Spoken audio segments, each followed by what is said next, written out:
Bueno, en esta ocasión entonces estamos en microeconomía, en la unidad 3, que ya empieza con teoría de la producción y teoría de los costos, si miran esa unidad temática en particular. Ahí está Gustavo, y ahora empezamos entonces con esa unidad.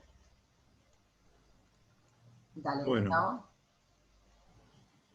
nosotros ya en la parte introductoria habíamos hablado de la empresa, habíamos hablado de la microeconomía, que tiene como objeto de estudio las unidades individuales, ya sea de consumo como de producción, y acá ya vamos específicamente a las unidades de producción o las empresas.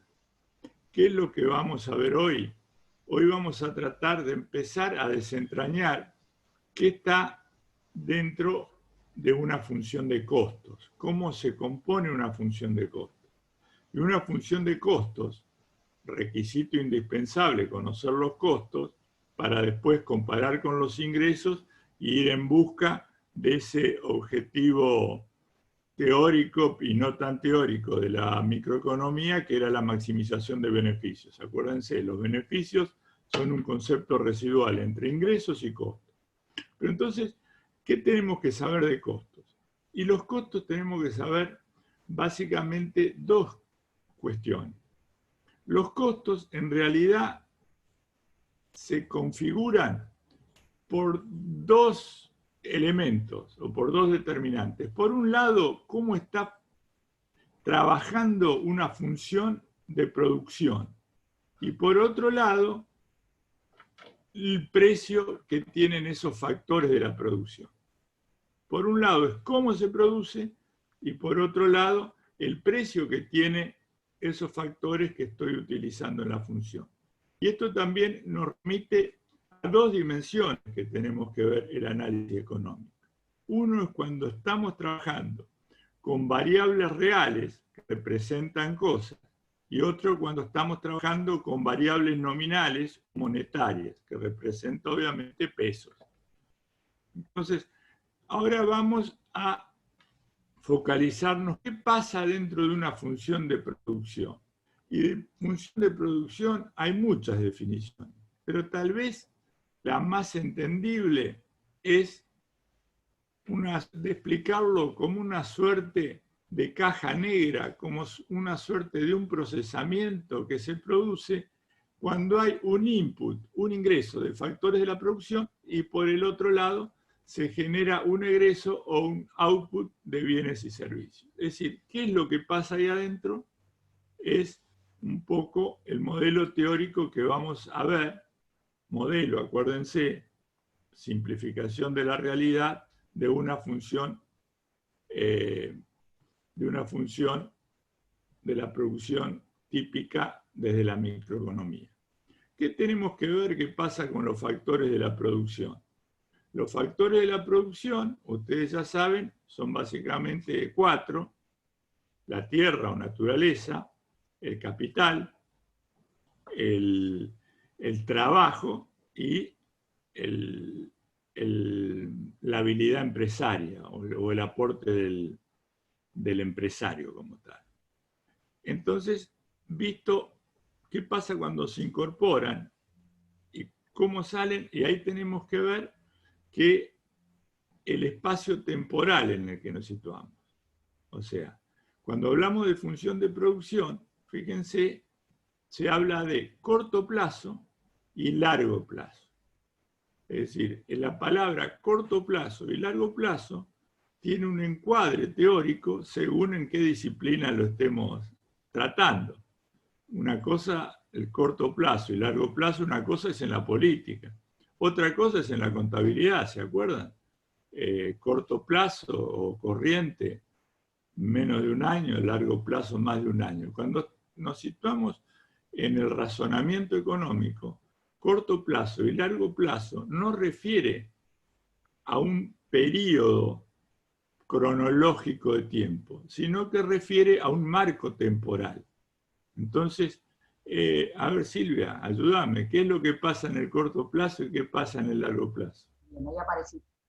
Bien, entonces esa cuestión de la dimensión temporal hace referencia no a una cuestión de extensión de tiempo, sino a si existe, el corto plazo es el tiempo lo suficientemente corto, que dependerá de cada estructura productiva, donde al menos exista un factor que no se pueda alterar o que no se pueda modificar. Lo mismo es decir, que exista al menos un factor fijo.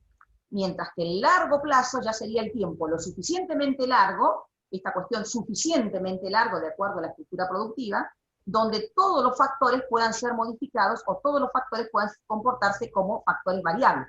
También podríamos decir que no existen factores fijos, que sería la otra forma de decir exactamente lo mismo. Entonces, lo que nos decía Gustavo es, por un lado, la distinción entre lo que entendemos por corto y largo plazo en distintas disciplinas o en distintas, la política, la contabilidad, en este caso no hace referencia a un periodo de tiempo, no podemos decir corto plazo es un año y largo plazo es más de un año, sino que hacemos referencia a tiempo que o permita modificar todos los factores productivos o un periodo de tiempo lo suficientemente corto donde al menos exista un factor que no pueda ser alterado o que no pueda ser modificado, o lo mismo decir que exista al menos el factor fijo. Fíjense, en el corto plazo nosotros podemos ir cambiando los niveles de producción dentro de una empresa, de un tamaño de empresa preestablecido.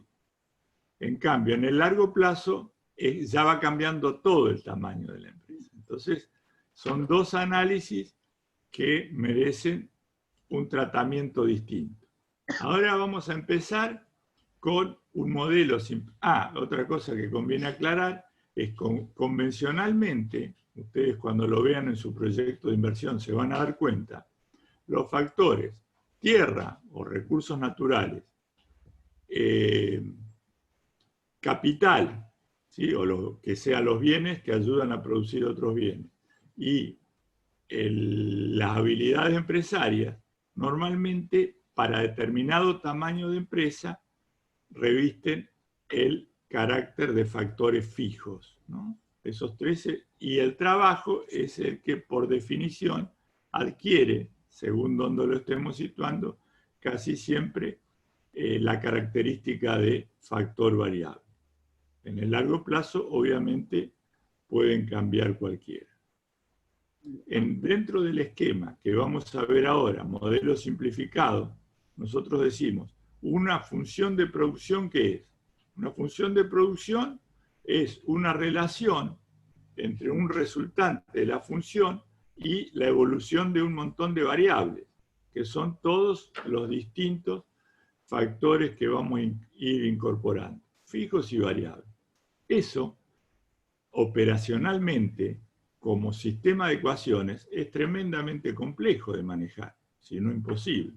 Entonces vamos a razonar la función de producción en un modelo simplificado, y es decir, la hacemos funcionar el modelo con un solo factor variable. Es decir, vemos qué pasa con la producción cuando ante una estructura de factor fijo vamos incorporando sucesivas unidades de factor variable. Y ahí vamos a ver que nos vamos a llevar una enseñanza que después obviamente va a repercutir o va a impactar o va a justificar las funciones de costo. Bien. Entonces, ¿cómo es eso, Silvia? Estamos acá entonces, estamos en un modelo, vamos a ver cómo se comporta la función de producción en el corto plazo y en un modelo simplificado, obviamente, por eso es un modelo, en donde vamos a tener factores fijos y vamos a tener un solo factor con posibilidad de ser variable. En este caso, como les decía Gustavo, generalmente es el trabajo y los fijos es la capacidad empresarial, el capital y la tierra, ¿no? Los recursos naturales. Entonces, ¿cómo se va a comportar? Con un factor variable tenemos los factores fijos, ¿sí? En este caso las maquinarias, y tenemos los factores variables, en este caso vamos a considerar un solo factor variable, en este caso, por ejemplo, el trabajador o la materia prima también sería en el caso del proyecto de inversión, a ustedes les va a comportar en ese caso como un factor estrictamente variable. Entonces, la función de producción me va a mostrar cómo se comporta el volumen producido en función, volvamos para atrás, en función de ciertos factores, que sería el capital en este caso como constante, como factor fijo, y los trabajadores como factores variables. Y acá volvemos a lo mismo de siempre, es decir, esa función de producción la vamos a poder ver desde los conceptos acumulados, serían los conceptos totales, desde los conceptos marginales, lo que sucede con el último factor variable incorporado, o desde los conceptos promedios o medios, es decir, cuánto produce en promedio cada factor variable. Recuerden, como siempre les decimos, es la misma función de producción visto desde 3 ángulos distintos, incrementales, de lo último o desde los promedios. Siempre recalcar esa idea de que es la misma función, no son funciones distintas. Por eso es que descubrimos que están relacionadas, porque es la misma. Y si tuviéramos que elegir en el esquema anterior, acuérdense que va a pasar lo mismo que vivimos los modelos, después lo vamos a ver en la conclusión de la exposición. Son muy similares o se adaptan, tanto sea para situarnos dentro de explicar la conducta del consumidor como de la unidad productora. Y se acuerdan, como les dijo Silvia, acá vemos 3 enfoques de una misma función. Pero ¿cuál es el que reviste tal vez un carácter especial porque es el que genera los cambios en los otros 2? Y tiene que ver con el razonamiento microeconómico, ¿no? La cuestión del marginalismo. Entonces, siempre es clave ver qué es lo que va a pasar con, en este caso, la producción marginal, porque ella va a influir, obviamente, en el acumulado, por un lado, y en el promedio, en otro. Entonces, Entonces, ¿qué vamos a definir como producto total, producto marginal y producto medio? Vamos a empezar porque dijimos que reviste un carácter más fundacional en el razonamiento. Acá vemos, acuérdense también, las funciones en economía que tienen 3 tratamientos. Uno simplemente descriptivo, oral, digamos la función de producción es aquella relación de productos que se da con la incorporación de factores, en el caso nuestro, con incorporación de distintas cantidades de un factor variable, teniendo como establecido un factor fijo. Entonces, esa es una definición. Pero la forma de trabajarlo desde el punto de vista práctico es con una tabla, como vemos ahí, para después también ayudarnos. ¿Se acuerdan? La economía trabaja mucho con las matemáticas, con las ciencias exactas. Entonces vemos cómo una forma es la descripción, digamos, oral, otra es la construcción de una tabla, es decir, en forma tabular, y ello concluye con la construcción de un gráfico. Entonces, ¿qué vemos primero? Nosotros, si analizamos el producto marginal, nosotros decimos, si un trabajador, vamos a suponer que tenemos una fábrica de camisas, si un trabajador me aporta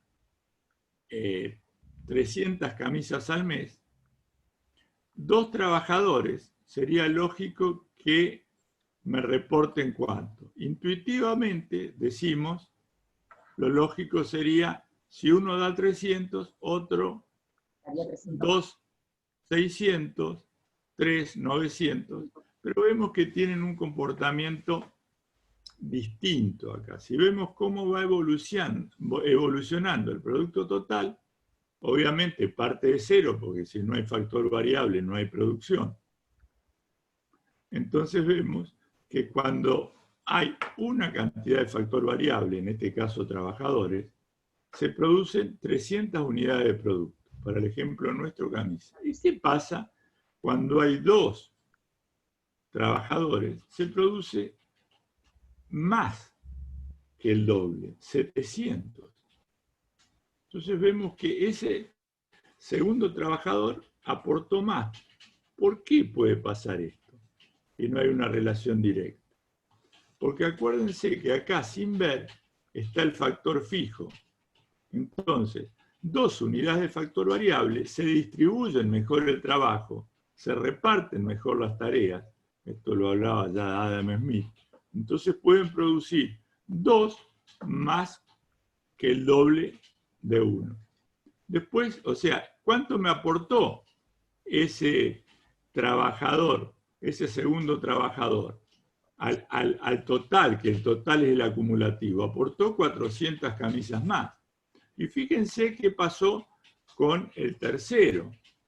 El tercero siguió mejorando, se va aprovechando mejor ese taller, esas máquinas de coser, ese reparto corte de la tela, etc. Y el tercero me provocó adicionalmente 500 más. Y el cuarto, fíjense, provocó un incremento adicional de 800 camisas más. ¿Qué pasó acá? Y acá vemos que se va optimizando el reparto de trabajadores, textiles en este caso, en un determinado tamaño de fábrica o tamaño de taller de costura. Pero ¿qué pasó cuando llegó el quinto? ¿El quinto me permitió seguir aumentando la cantidad de camisas? Sí, pero solamente 400. Y después llegamos a una situación paradójica, porque se van incorporando trabajadores y ya la producción adicional de cada uno empieza a caer, hasta que se da la paradoja de qué pasó cuando vino nuestro trabajador 8, Silvia. Y estamos produciendo, teniendo un volumen de producción menor que el volumen que teníamos cuando teníamos 7 trabajadores, es decir, este octavo no solamente no adicionó al producto total, sino que hizo decrecer el producto total en 200 camisas menos. Producíamos 2.700 camisas y ahora pasamos a producir 2.500 camisas. Eso lo podríamos explicar porque este factor fijo está saturado, es decir, el espacio físico, la cantidad de maquinaria, la cantidad de espacio para moverse en nuestra fábrica de camisas, es decir, llegó un punto de saturación que hace que este octavo trabajador no solamente no pueda incrementar la producción, sino que hace menos productivo a todos los otros trabajadores, en el sentido de que ahora producimos solamente 2.500 camisas. Eso también, ustedes cuando hagan el análisis del proyecto, recuerden, digamos, ¿no? Esta cuestión de que van a tener un espacio determinado, y no es cuestión de agregar, para producir, no sé, si fuera en lugar de trabajadores, materia prima, pero acuérdense que los hornos son determinada cantidad de hornos, las mesadas, o sea, hay un factor fijo que está actuando como limitante, que se va a saturar, y si bien este factor fijo empezó a ser mejor utilizado con 2 que con 1, con 3 que con 2, con 4 que con 3, hasta ahí veníamos bien, ya el quinto hizo aumentar la producción, pero ya tiene ciertas indicaciones de que el factor fijo como que está llegando, digamos, a su punto total de saturación, que sería acá con 7 trabajadores. Después vamos a ver si conviene llegar al 7º trabajador, porque acá también la indicación es, y bueno, ¿hasta qué número de trabajadores? Y pareciera ser que uno diría, y bueno, el óptimo serían 7 trabajadores, y después vamos a ver que no. ¿Por qué no? Eso es lo que les decía. Vamos a ver que, fíjense, eso sería una representación gráfica de la tabla que vimos recién. Y ahí vemos lo que le decía Silvia. Con el 7º trabajador, estaría acá. Nosotros llegamos a la cantidad máxima de camisas, a las 2.700 camisas. ¿Esa es la mejor situación posible? Sí. Y probablemente no, porque ese solamente me provocó, o sea, me produjo 200 camisas. ¿Se acuerdan? Los anteriores uno llegó a producir adicionalmente 800 camisas. Entonces, ¿cómo tenemos que complementar este análisis? Acá vemos solamente una de las visiones. ¿El ideal es la máxima producción? Depende, en este caso no. Pero fíjense este modelo, con qué premisa funciona, ¿no? Entonces vemos, ahora, ¿qué pasa con esta función de producción? La función de producción crece, obviamente empieza de 0 porque a 0 factor variable, 0 producción. Pero crece y en un momento empieza a decrecer. Para el ejemplo nuestro empieza a decrecer con el trabajador número 8. Pero no crece siempre a la misma velocidad, a la misma tasa. ¿Qué pasa? Primero crece más que proporcionalmente y luego crece a una tasa decreciente, toca un máximo y a partir de ahí empieza a decrecer. Si cada trabajador hubiera aportado 300 camisas, obviamente eso sería una recta, pero no representaría la restricción que implica trabajar en una misma taller de costura. Y por eso también no es una recta y tampoco es siempre creciente, ¿no? ¿Por qué? Porque el taller de costura, vamos a suponer que tiene 3 máquinas de coser, con un depósito no se puede incorporar indefinidamente trabajadores a esa restricción, a ese factor fijo. Entonces ahora, cuando interrelacionamos lo que pasa con nuestro producto marginal, ahí vemos lo que se mencionó antes, ¿no? Cómo pasamos de una situación original de un primer trabajador que aportó adicionalmente al conjunto 300 y llegamos a tocar un extremo de 800 para luego ir cayendo sucesivamente hasta llegar a la paradoja de que un trabajador adicional en lugar de sumar restó, como le dijo. Entonces acá vamos a empezar a utilizar, mirando el producto marginal, que ven, el producto marginal, ahí volvieron a aparecer nuestras amiguitas, las letras delta, ¿no? Entonces, ¿qué tenemos representado en la fórmula? Delta PT, o sea, incremento del producto total, cuando hay un delta QFB, ante el incremento de la cantidad de factor variable. Dicho de otra manera, es el producto adicionado por la última unidad de factor variable incorporado, que para el ejemplo nuestro es para el último trabajador incorporado, ¿no? Y si lo miramos en términos matemáticos, nuevamente el marginal es la derivada de la función total. O sea, sería esta derivada infinitesimal que se da en cada punto de esta curva de producto total. Esto sería a través de valores de carácter discretos, porque voy haciendo 300 sobre 100, 400 sobre 1, perdón, no sé, siempre 1 en 1, haciendo unidades discretas. Cuando lo hago en variables continuas, voy a tener la derivada infinitesimal. Es lo mismo que vimos, el ingreso total es la derivada primera del ingreso, el ingreso marginal, la derivada primera del ingreso total, el costo marginal, la derivada primera del costo total, siempre la derivada del total. Fíjense, entonces acá aparece el primer elemento que tenemos, el principal de elemento que tenemos que tener, perdón, no elemento, la principal enseñanza que nos da una función de producción mientras haya factores fijos y variables. Y es esta cuestión, ¿no? Que en algún momento tenemos que tener cuidado porque nos entra a jugar una ley de rendimientos marginales decrecientes. ¿Qué significa esto? Que el rendimiento del último factor incorporado fue menor al del anterior. Esto pasa en toda la función y ahí vemos que no. Tiene un primer tramo, ¿sí? Que, donde voy aprovechando mejor el factor fijo, donde trabajamos con una ley de rendimientos marginales crecientes. Pero ¿por qué miramos más la parte negativa? Porque ahí es donde tenemos que empezar a cuidarnos y a decir, no se puede incorporar indiscriminadamente factor variable mientras existe un factor fijo. ¿Por qué? Porque acá estamos en una función real, acá estamos viendo cantidades de camisas, pero lo que nos interesa a nosotros es qué va a pasar desde el punto de vista monetario, porque esto va a condicionar lo que va a pasar con los costos. Entonces antes veíamos las 2.700 que me daba el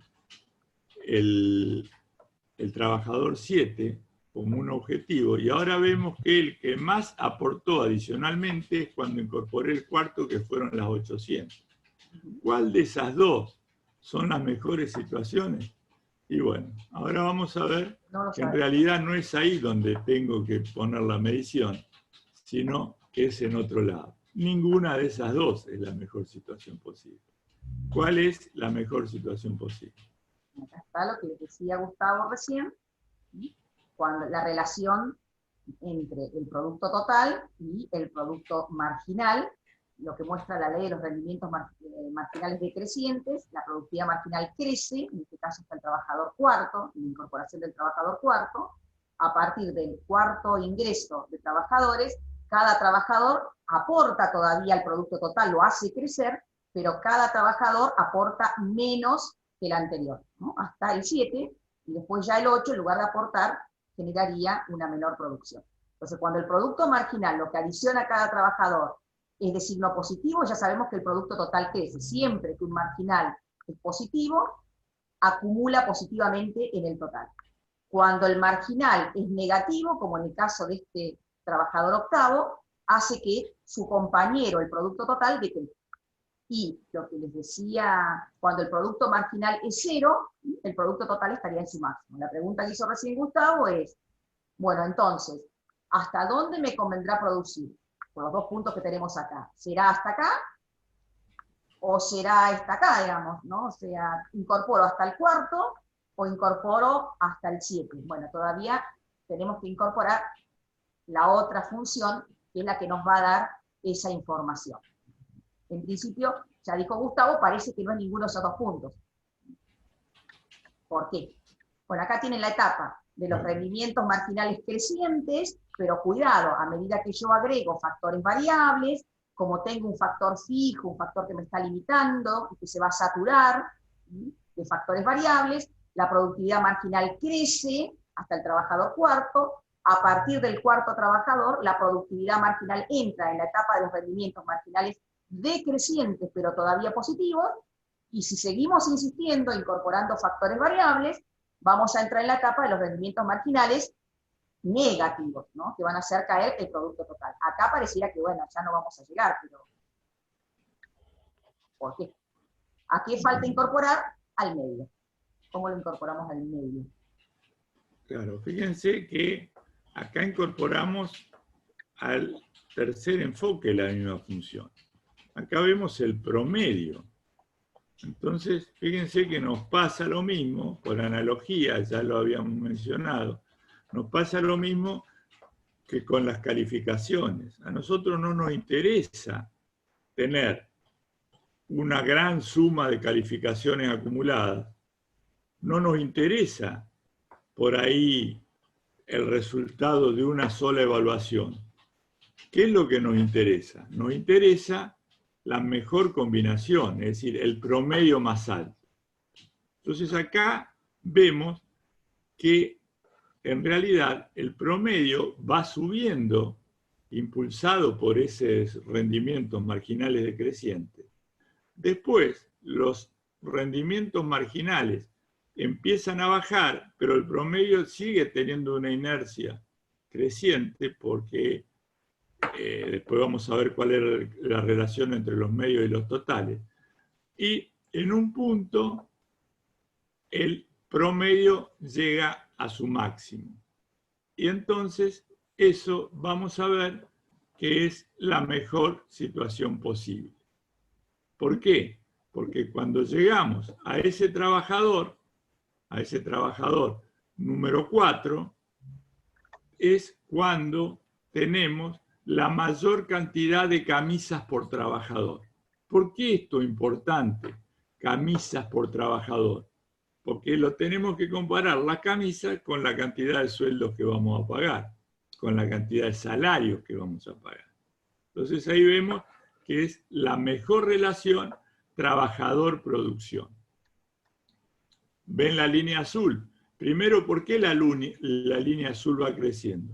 Porque el marginal no solo está creciendo, sino que, más importante que eso, lo supera. ¿Cuándo un promedio crece? Cuando las notas que me voy sacando sucesivamente son superiores a ese promedio. ¿Qué pasa después? Ley de rendimientos marginales.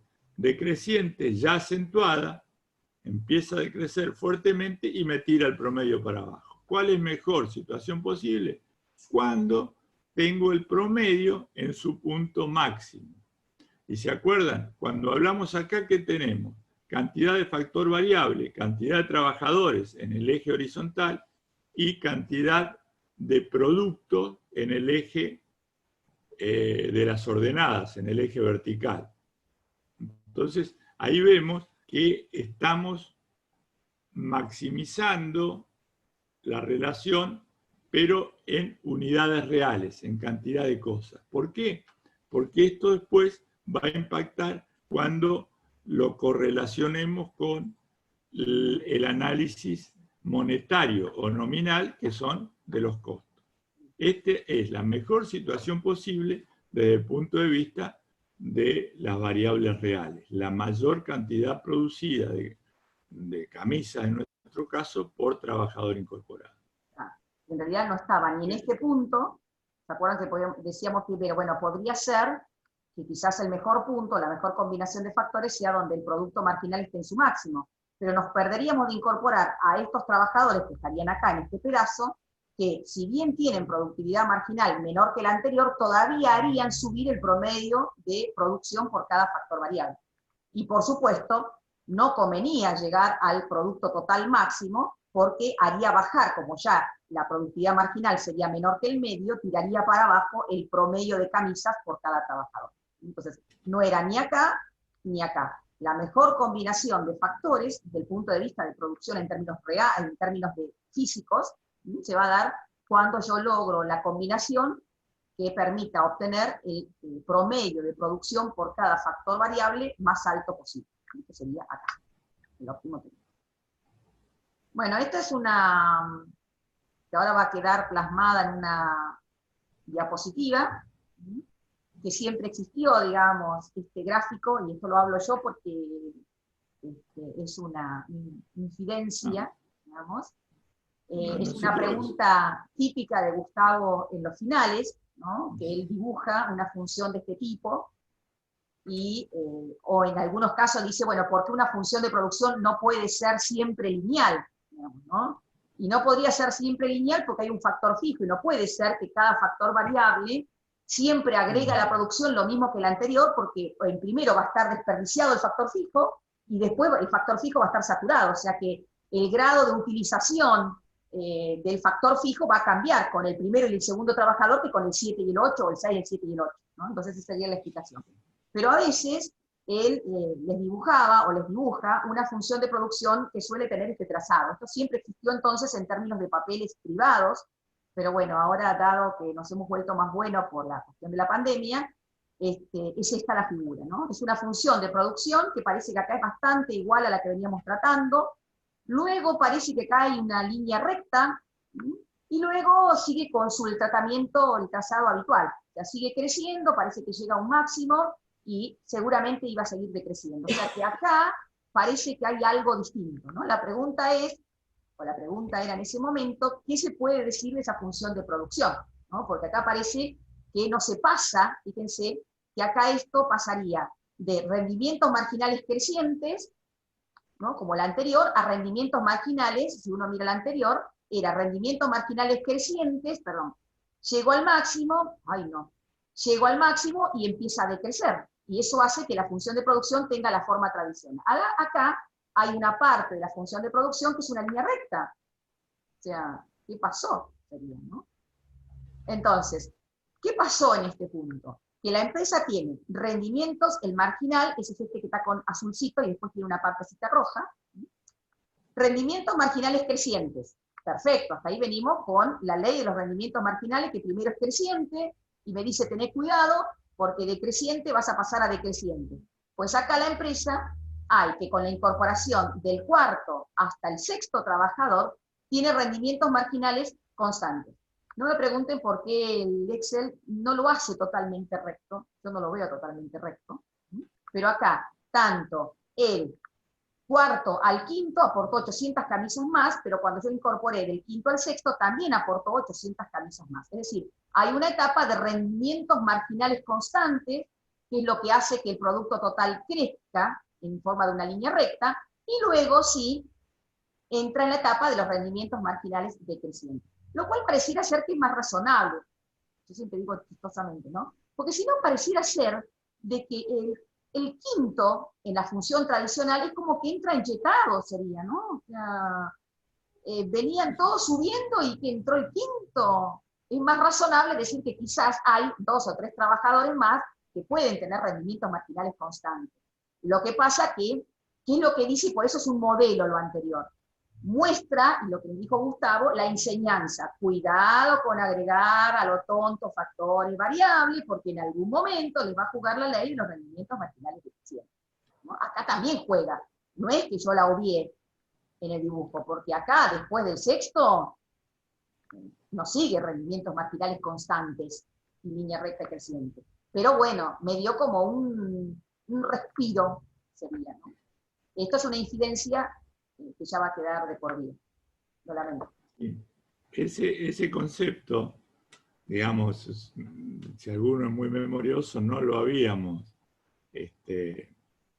planteado en Economía 1 porque era más introductoria, pero acá ustedes tienen que saber que es más representativo de la realidad no manejarnos con estas funciones, estas abstracciones, que son funciones cúbicas, cuadráticas, según estemos, sino que puede haber, o normalmente en la realidad se verifica, que puede haber un tramo de rendimientos constantes, un tramo en que determinada cantidad de factor variable, en este caso trabajadores, aporten adicionalmente lo mismo. Y este razonamiento de rendimientos marginales constantes, después lo vamos a volver a ver cuando veamos las relaciones de largo plazo, cuando están cambiando todos los factores. Por ahora lo dejamos planteado así.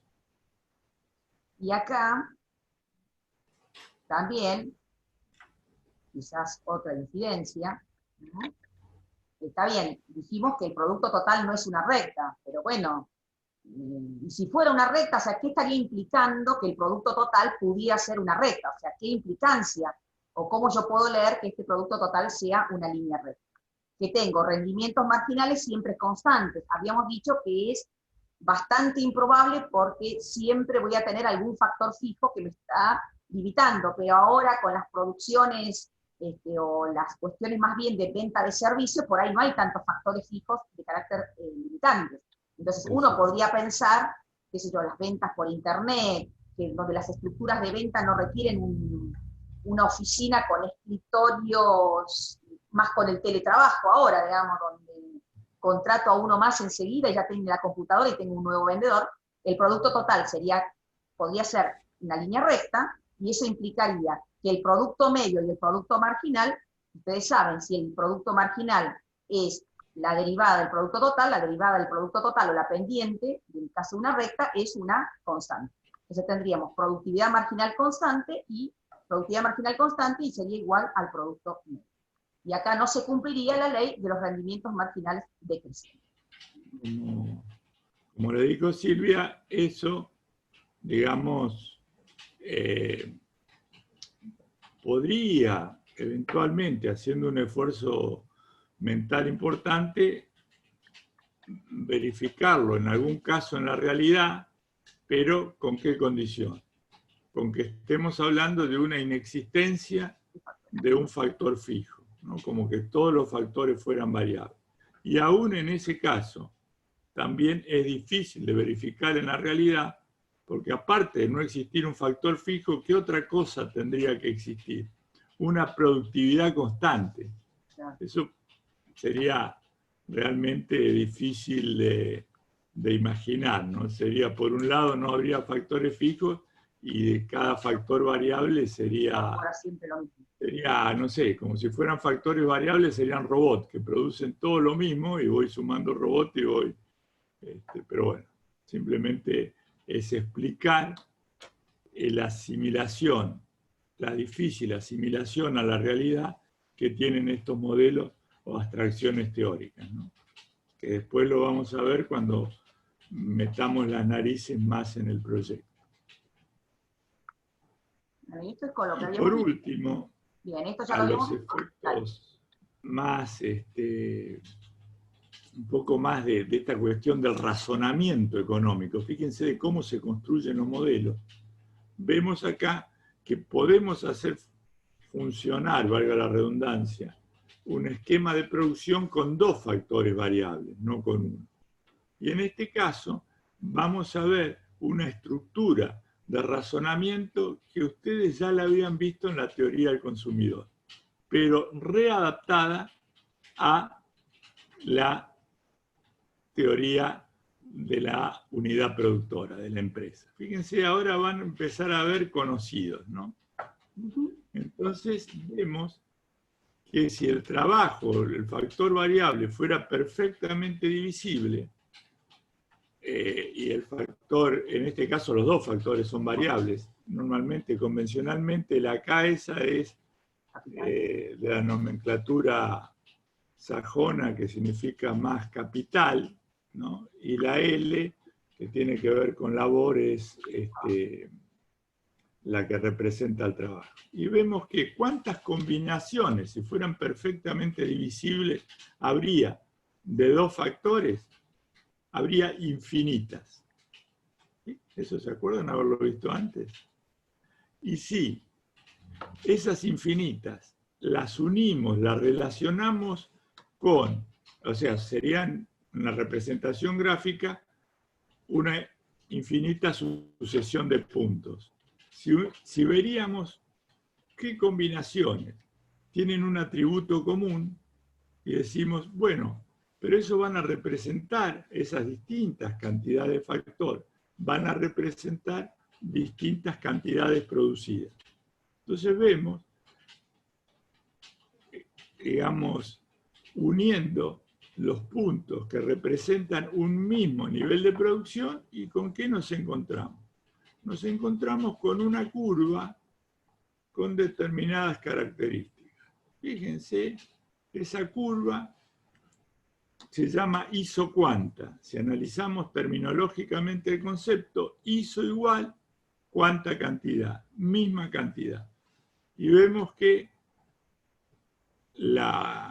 cada curva de isocuanta es la sucesión de puntos que me representan las combinaciones de dos factores que me generan un mismo nivel de producción, ¿sí? De acuerdo a determinada función. En este caso sería la misma cantidad de camisas, sería para el ejemplo, ¿no? Sí, por ejemplo, Y conceptualmente, ¿cuántas curvas isocuantas hay?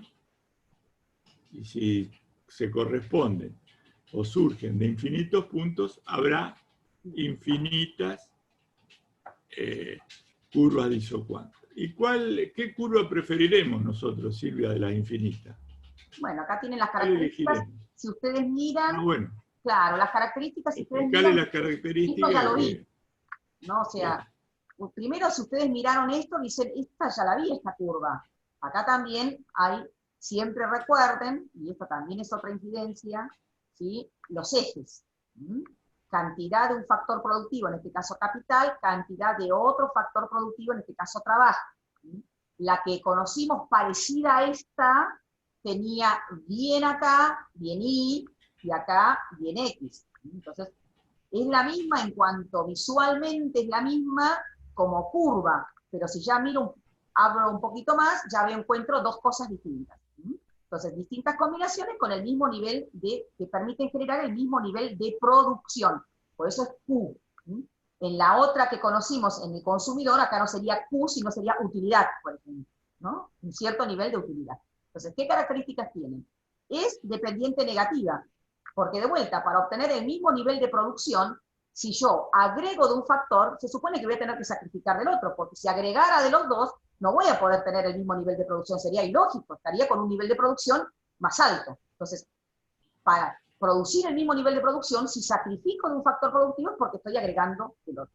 Si agregara de los dos o sacrificara de los dos, el nivel de producción iba a ser más bajo.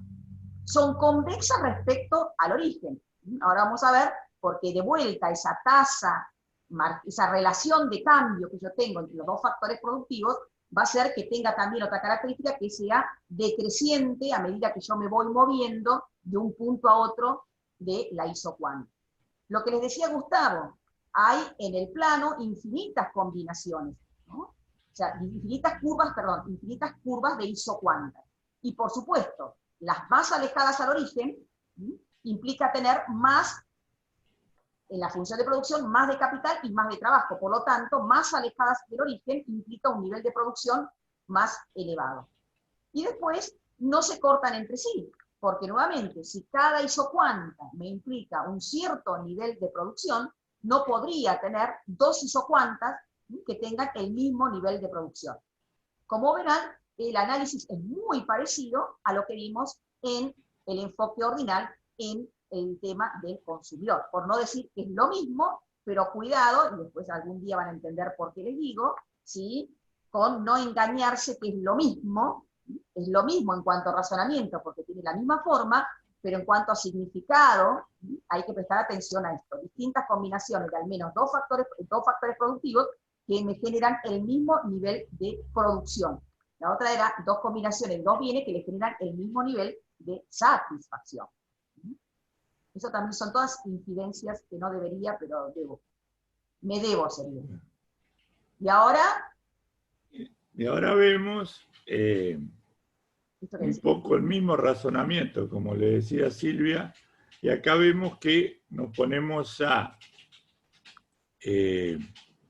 tratar de entender la pendiente de esas isocuantas, y vemos que la pendiente, en tanto pendiente, se llama tasa marginal de sustitución técnica. ¿Por qué sustitución técnica? Porque es la cantidad de un factor que puedo cambiar por el otro para seguir con el mismo nivel de producción.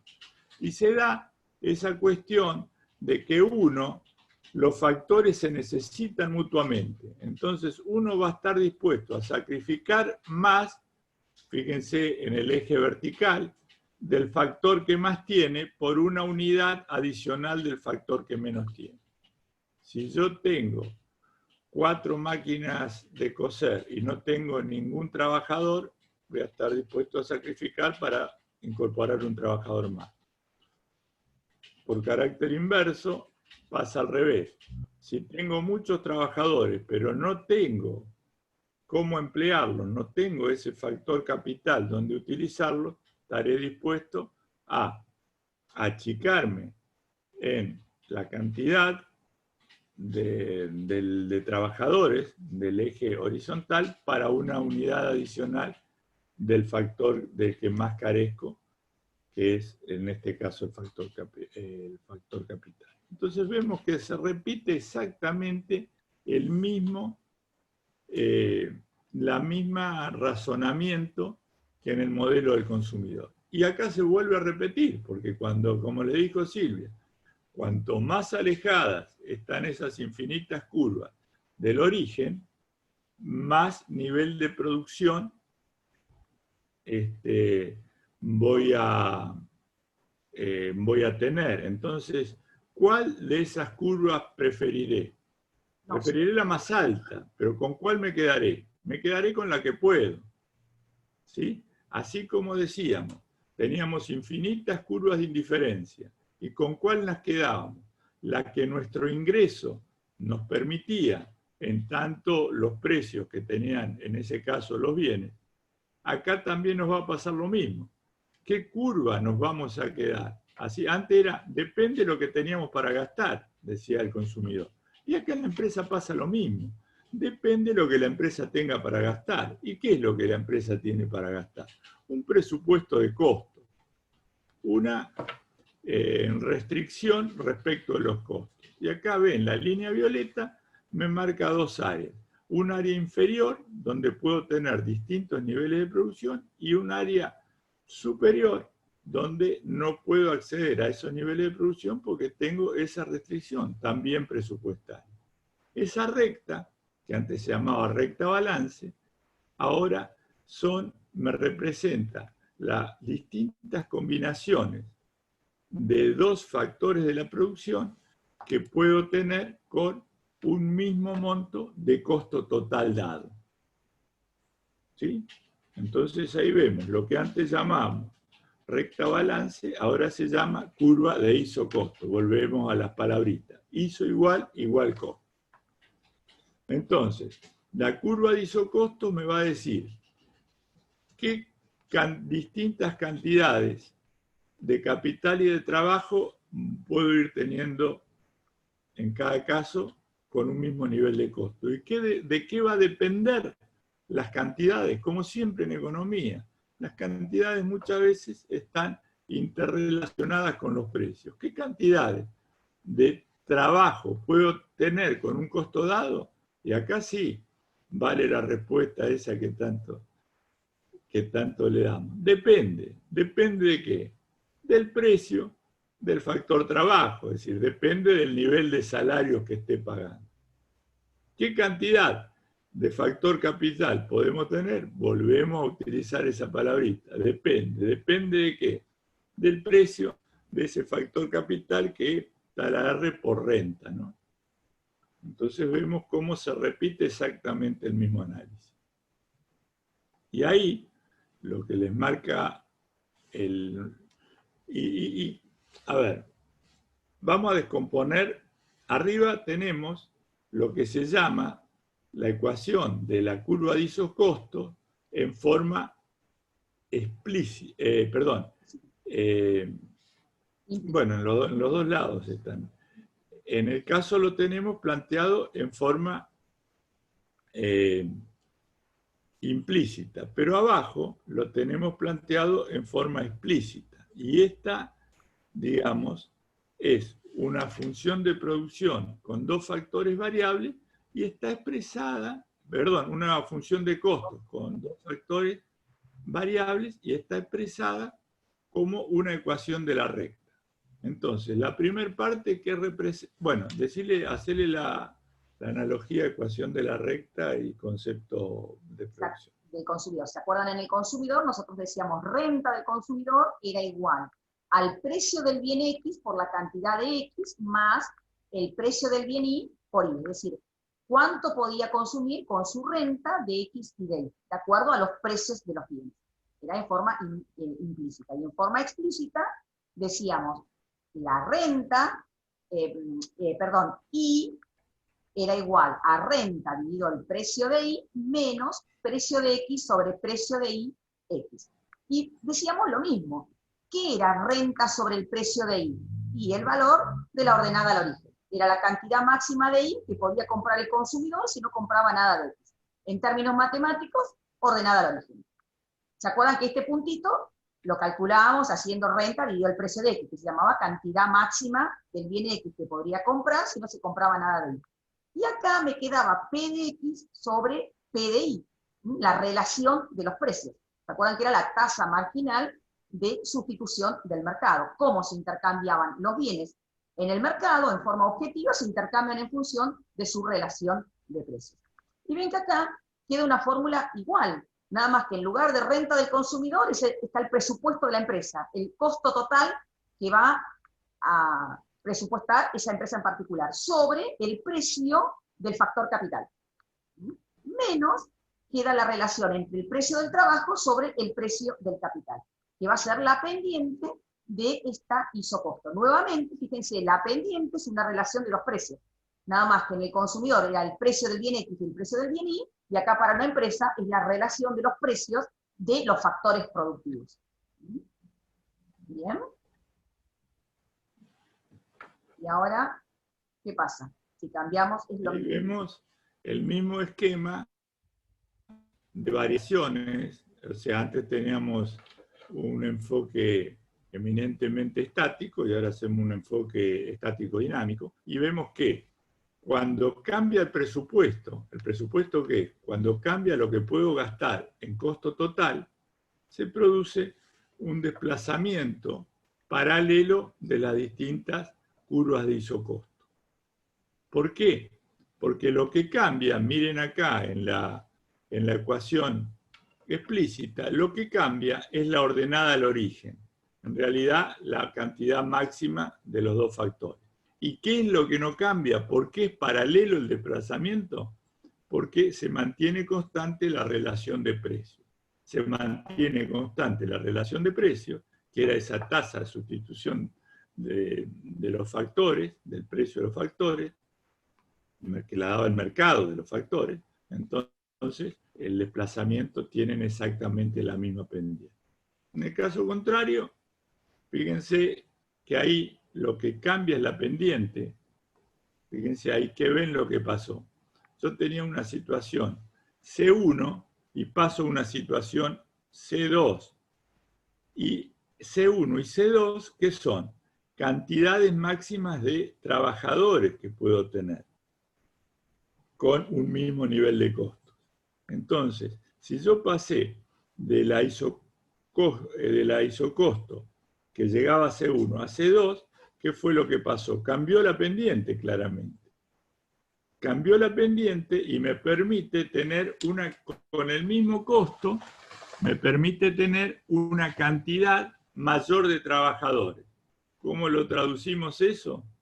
Que ha pasado mucho en la economía, por baja de sueldos, por baja de salarios. En este caso, si pasó esto, es porque disminuyó la W esa, que son obviamente, que significa wage, que es la traducción, es la palabra inglesa que representa salario. Entonces vemos que el esquema es el mismo y lo único que podemos hacer es ver la situación de equilibrio, la mejor situación posible, comentársela Silvia. Bien.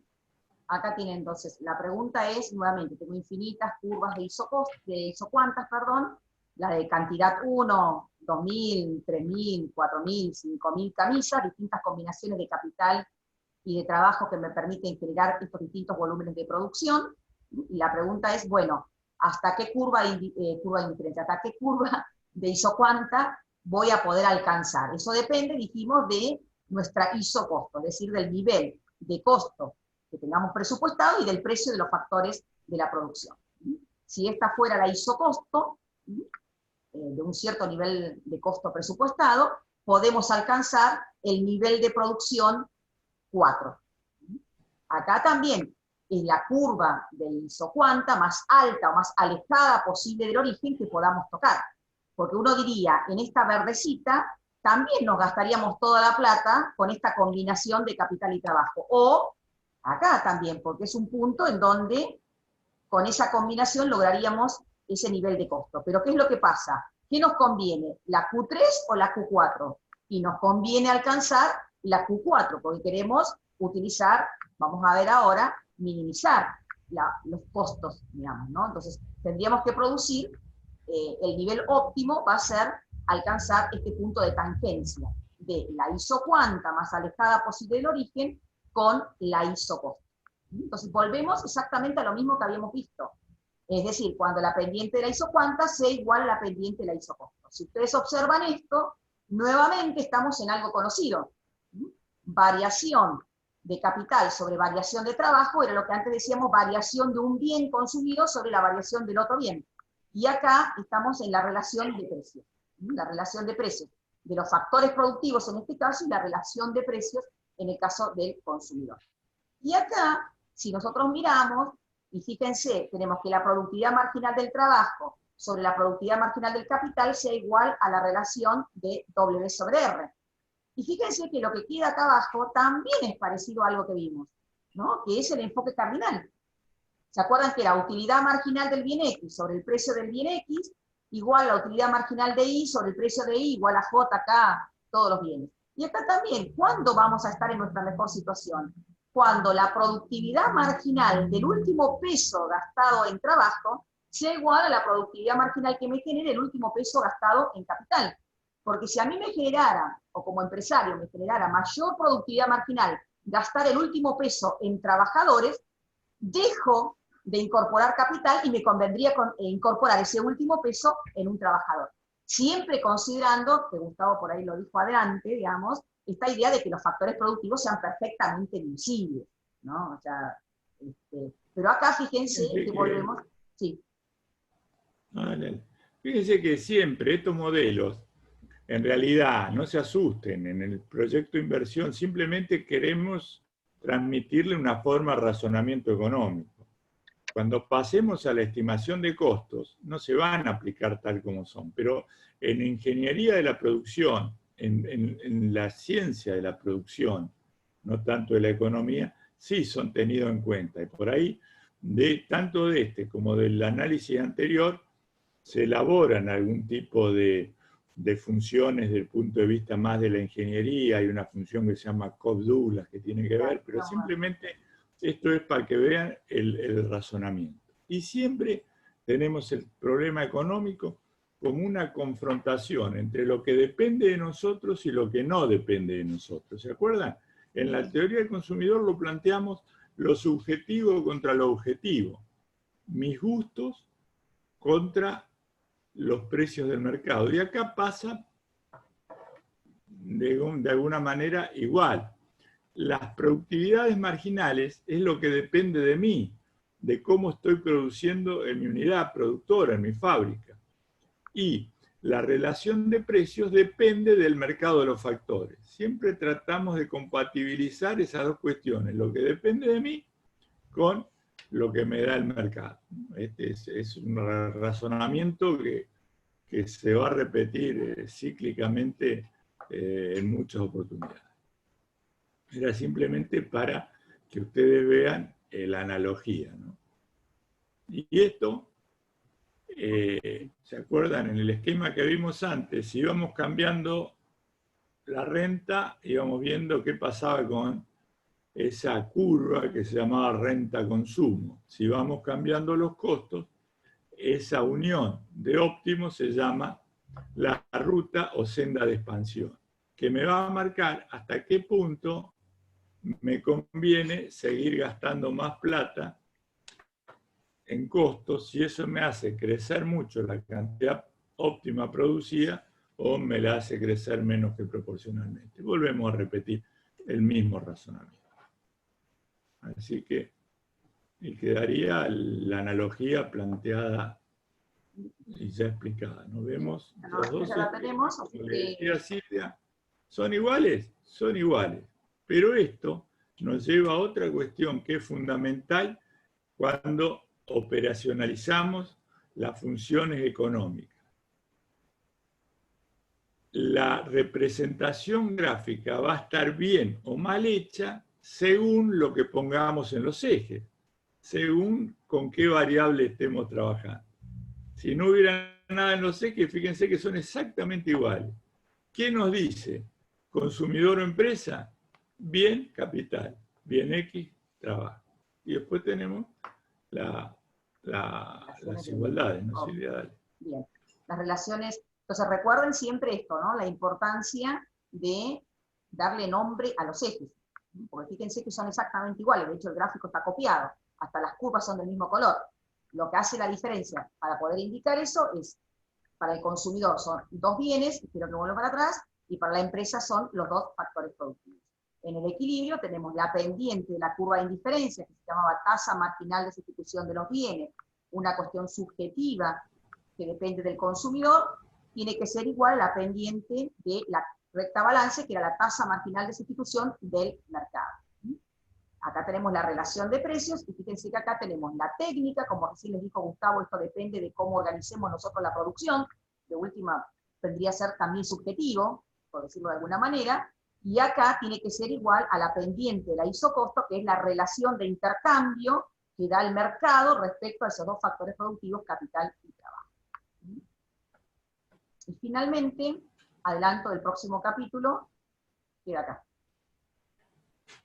Dale bueno, el adelanto para que... Y acá vimos lo que pasaba en una función convencional de producción, es decir, en una función real que representa cantidades de cosas, cantidades de bienes y servicios. Y después vemos cómo eso repercute en la construcción de nuestra función de costos. Cómo podemos extrapolar una función de costos que se corresponda con esa función de la producción recientemente expuesta, porque después vamos a tener que ir a comparar con el estudio técnico. Así que en la próxima vamos a tomar la base de lo que vimos ahora para entender la teoría de los costos y ya entrar en una fase más de aplicación hacia lo que, ¿para qué nos sirve la teoría de los costos? Nos sirve para ver la base también de lo que va a ser la confección de un estudio técnico ya en el ámbito de la formulación y evaluación de proyectos de inversión. Así que necesitamos saber la producción para entender los costos. Y en la próxima vamos por eso. Vamos por eso. Bueno, entonces los dejamos hasta la próxima entrega.